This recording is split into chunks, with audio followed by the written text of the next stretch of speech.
अगर ये budget pass ना हुआ तो फिर मुझे नहीं लग रहा कि इत्तेमाद का वोट देना इतना आसान होगा। सब्सक्राइब करें और बेल दबाएं ताकि कोई खबर रह न जाए।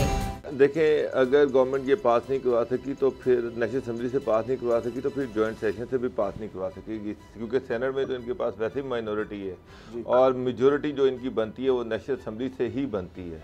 अगर नेशनल असम्बली में ये अपनी मेजॉरिटी खो बैठे तो फिर प्राइम मिनिस्टर को इत्तेमाद का वोट लेना पड़ेगा, ये याद रखें। और अगर ये बजट पास ना हुआ तो फिर मुझे नहीं लग रहा कि इत्तेमाद का वोट देना इतना आसान होगा।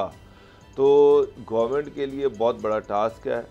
10 जनवरी का ये जो सेशन रखा गया है, अगर इत्तेहादी नहीं मानते, लेकिन उसामा साहब दूसरा पहलू भी ये है कि मैंने इत्तेहादियों को देखा कि हर दफ़ा वो नखरे करते हैं, अच्छा, हर मौके पे, और वो अपनी कीमत लगवाते हैं और उसके बाद अल्टीमेटली गवर्नमेंट को वोट डाल देते थे। चाहे वो पिछला बजट देख लें, चाहे वो इलेक्शन देख लें, जब भी मौका है इत्तेहादियों ने नखरे दिखाए और अल्टीमेटली उन्होंने गवर्नमेंट को ही सपोर्ट किया।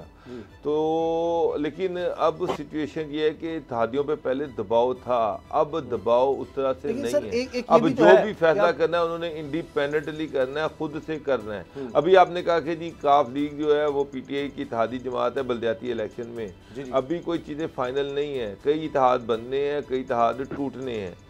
सबसे अहम चीज़ जो है वो इस टाइम नेशनल गवर्नमेंट है।